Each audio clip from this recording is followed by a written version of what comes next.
महाराजगंज के लौतनवा विधानसभा की सियासी हवा हमेशा से अलग रही है। इस विधानसभा में किसी पार्टी की नहीं बल्कि दो परिवारों के बीच कांटे की टक्कर होती है।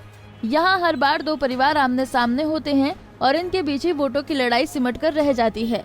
2012 में जब उत्तर प्रदेश में सपा की सरकार बनी तो इस सीट से कांग्रेस के टिकट पर कौशल सिंह उर्फ मुन्ना सिंह ने जीत हासिल की थी। तो वहीं 2017 में जब उत्तर प्रदेश में मोदी लहर चली थी तो यहाँ पर निर्दलीय कैंडिडेट के तौर पर अमन मणि त्रिपाठी ने जीत दर्ज की थी। 2017 के विधानसभा चुनाव में लौतनवा में बीजेपी के तीसरे स्थान पर संतोष करना पड़ा था।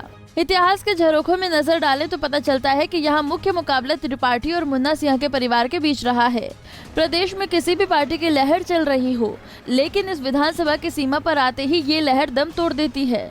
2012 में जब प्रदेश में समाजवादी पार्टी की लहर चल रही थी तब यहाँ पर कांग्रेसी कैंडिडेट की जीत हुई थी।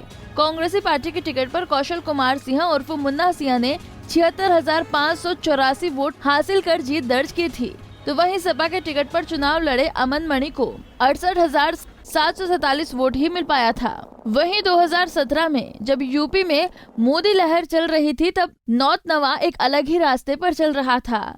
लौतनवा विधानसभा में इस बार भी त्रिपाठी और सिंह परिवार के बीच टक्कर हुई थी। यहाँ निर्दलीय कैंडिडेट के तौर पर अमन मणि त्रिपाठी को 79,666 वोट मिले थे। त्रिपाठी ने सपा के कौशल किशोर सिंह उर्फ मुन्ना सिंह को मात दे दिया था। इस तरह से देखा जाए तो वीआईपी सीट पर लड़ाई सिर्फ दो परिवार के बीच होती चली आ रही है। लौतनवा से 2022 में अमन मणि त्रिपाठी बीएसपी कैंडिडेट के तौर पर किस्मत आजमा रहे हैं, तो वहीं मुन्ना सिंह सपा के कैंडिडेट के तौर पर त्रिपाठी को टक्कर दे रहे हैं। हालांकि ग्रामीण का दावा है कि इस बार लौतनवा का पुराना रिकॉर्ड टूट सकता है। उन्होंने दावा किया है कि लौतनवा में इस बार कमल खिल सकता है। वजह यह था, इसके पहले यही 2-3 दबदबा पार्टी था, बीजेपी से कोई बढ़िया पार्टी नहीं आ सका, इसलिए बीजेपी का माहौल यहाँ पीछे रहा और दो ही ग्रुप में यहाँ लड़ाई चलती आ रही थी, इसलिए निकल रहे थे वो लोग। लेकिन इस बारी परिवर्तन हो गया है और यहाँ विकास के नाम पर वोट मिल रहा है। जो विकास किया है उसको औरतें से लेकर के सारे वर्ग के लोग उसकी अच्छाई को जान गए हैं कि हमको किससे कितना सुख है, कितना हमको विकास है, कितना प्रगति है।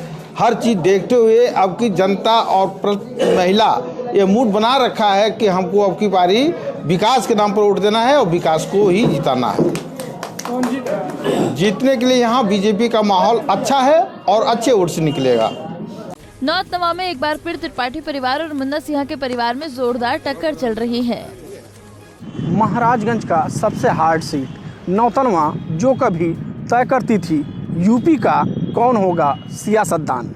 वजह सिर्फ इतना है कि पूर्व मंत्री अमन मणि त्रिपाठी जो कभी सूबे की मुखिया की विधायक जोड़ बनवा देते थे सरकार, आज उसी सीट से पुत्र अमन मणि त्रिपाठी निर्दल विधायक हैं और बीएसपी की टिकट पर मैदान में हैं। तो वहीं दूसरे सबसे ताकतवर परिवार सिंह परिवार हैं, जिससे चलती है राजनीतिक दुश्मनी और होता है कांटे की टक्कर। इस बार सपा की टिकट से मुन्ना सिंह जो बीएसपी के अमन मणि को दे रहे हैं कड़ी चुनौती। अब 10 मार्च को ही पता चलेगा कि लौतनवा की जनता ने इस बार किसे अपना नायक चुना है। पंजाब केसरी टीवी के लिए महाराजगंज से गुलाम गौस राइन की रिपोर्ट।